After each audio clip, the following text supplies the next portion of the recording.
Good evening. Here is the news at 6. First, the highlights. Lagos State government pledges to work with Medical Guild, resident doctors. Arca Damilola Sholadimi wins gold at United States Championship. Now the details. I am Taiwo Baruwa. The Lagos State government, through the Ministry of Its commitment to working with Medical Guild, as well as the Association of Resident Doctors, to the ministry by the executives of the Nigerian Medical Guild and Association of Resident Doctors. Ayotayo, who described the two bodies as pillars in the healthcare system, said the visit underscored the long-standing relationship between them and the state government. He assured them of the government's commitment to supporting initiatives that promote the welfare and professional development of the two medical bodies. Earlier in his welcome address, the chairman of the Nigerian Medical Guild Lagos chapter, Maruf Abdusalam, thanked the management for the warm reception accorded them and expressed appreciation to the ministry for their support. Lagos State's government has expressed its desire to partner with the Nigerian Institute of Town Planners, NITP, on the capacity development of town planning officers in its employ. Commissioner for Physical Planning and Urban Development, Oluyinka Olumide, made this known during a courtesy visit by the Nigerian Institute of Town Planners. Nathaniel Atebije Olumide emphasized that investing in human capital will enhance employees' exposure and propel the development of the state, noting that a 21st century Lagos requires dexterity with modern planning tools, while calling on the state government to recruit more talent and other related professionals to enhance the implementation of the development plans.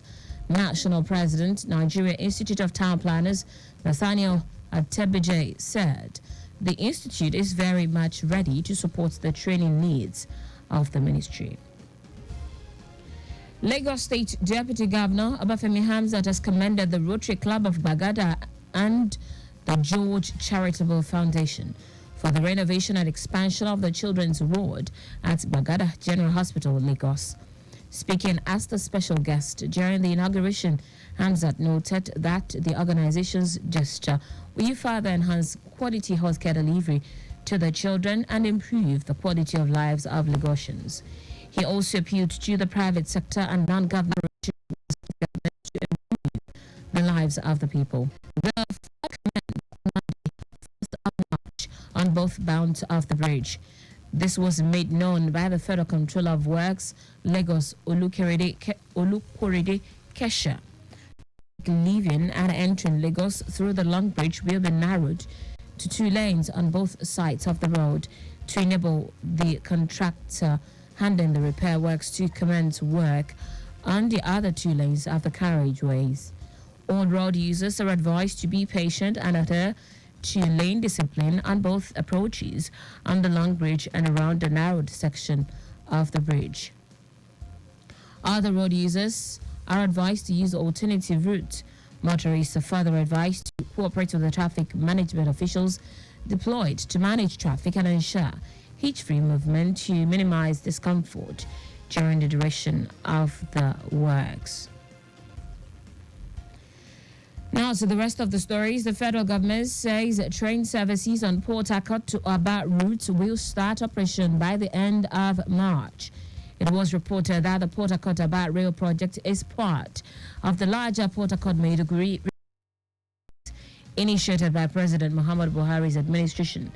Managing Director, Nigeria Railway Corporation NRC, Fidet Ohiria, made it known that in Port Harcourt, after leading a delegation to test run the reconstructed Eastern Narrow Gauge rail line. He said workers were currently putting finishing touches on the tracks to ensure that full train operation begins within the month. Ohiria expressed confidence that the contractor would complete the tampering of the railroad within 2 weeks, preceding the to get 3 weeks for the train services to resume. He cautioned traders against conducting businesses on the rail lines. Minister of Power Adebayo Adelabu has summoned the chief executives of Abuja Electricity Distribution Company and Ibadan Electricity Distribution Company over the worsening power supply in their regions. Also summoned is the Managing Director, Transmission Company of Nigeria, Sule Abdulaziz, over the deteriorating power situation across the country since January this year. Adelabu also directed Transmission Company of Nigeria to immediately commence repair works on the damaged transmission towers and power lines in order to improve supply in the affected regions.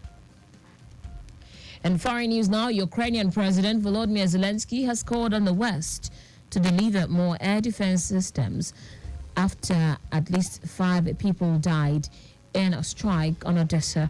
According to the officials, a 3-year-old was among those killed by a Russian drone in the southern city.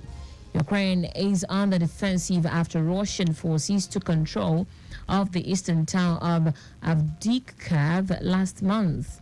The commander-in-chief of the armed forces has signaled that he will replace Samuel in the eastern front.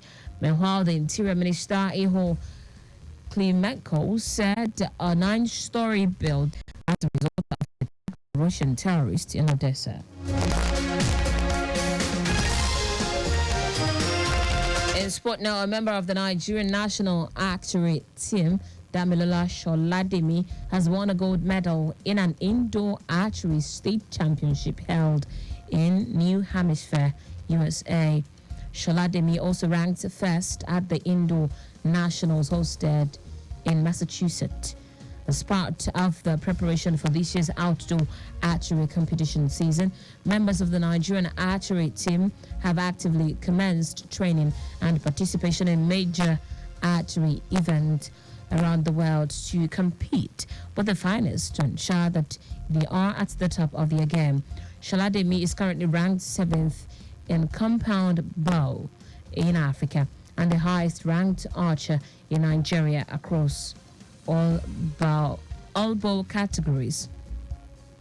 He, alongside the members of the national team, Emmanuel Oyeleke, Olutayo Lashainde, Kachalom Eyinehi, and Rotimi Williams have promised to continue to contribute to the development of archery in Nigeria and make the country proud in coming years. And that's it on the news at 6, but just before we go, maintain adequate distance from the vehicle ahead of you to avoid collision. You can follow us and like all the various social media platforms: X, formerly Twitter, Lagos Traffic 961, Instagram, Lagos Traffic Radio 961. Watch us live on Facebook, Lagos Traffic Radio 96.1 FM. On YouTube, subscribe and watch all the previous programs and news on our channel, Traffic Radio 961. Did you know that's the Sanwo-Olu administration introduced a 1 billion naira agriculture value chain fund to get to that businesses that operate within the agri value chain? You can get more details on the Lagos State Government website. To end the news, here are the highlights of the major stories. The Lagos State Government, through the Ministry of Establishment and Training, has restated its commitment to working with Medical Guild as well as the Association of Resident Doctors to address challenges in the medical sector to elevate healthcare standards in the state. The federal government has announced that train services on Port Harcourt to Aba route will start operation by the end of March. We also told you that Ukrainian President Volodymyr Zelensky has called on the West to deliver more air defense systems after at least 5 people died in a strike in Odessa. And finally, in sports, a member of the Nigerian national archery team, Damilola Sholademi, has won a gold medal in an indoor state championship.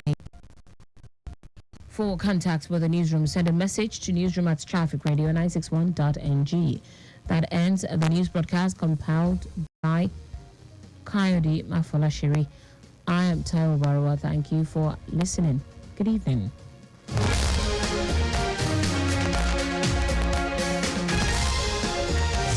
We are the dial that helps you navigate through Lagos